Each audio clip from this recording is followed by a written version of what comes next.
power in 1991, winning an overwhelming but questionable victory in the first presidential election following independence from what was the Soviet Union.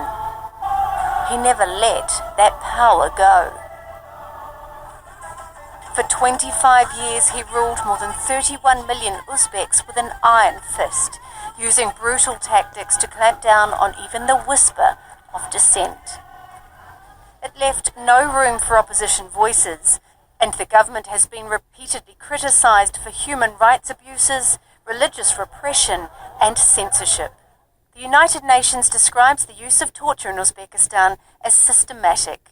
A former British ambassador to Uzbekistan accused Karimov's security forces of executing 2 dissidents by boiling them to death. Reporters Without Borders said Karimov frequently broke his own records for repression and paranoia. In a country where information is tightly controlled, it's difficult to know exactly what happened under Karimov's rule. Information is not available to ordinary men. Everything you hear is subjective. No one knows what is true and what's not.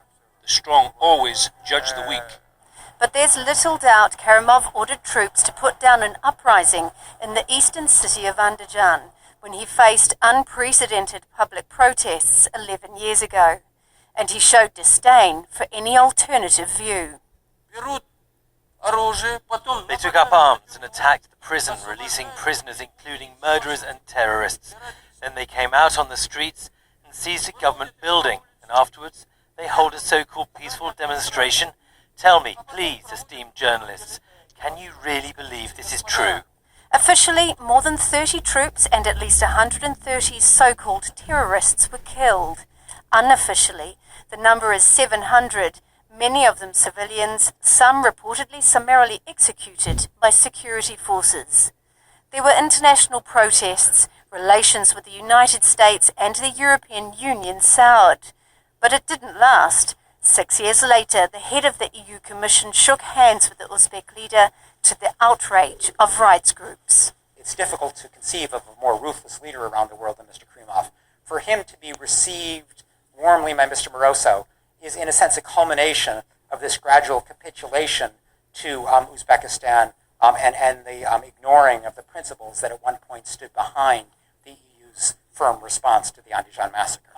Karimov's replacement is unclear. He has no obvious successor because of family infighting.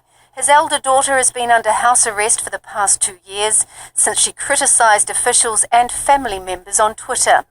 Uzbekistan has never held an election judged free and fair by international monitors. His death leaves a political vacuum, an opportunity for some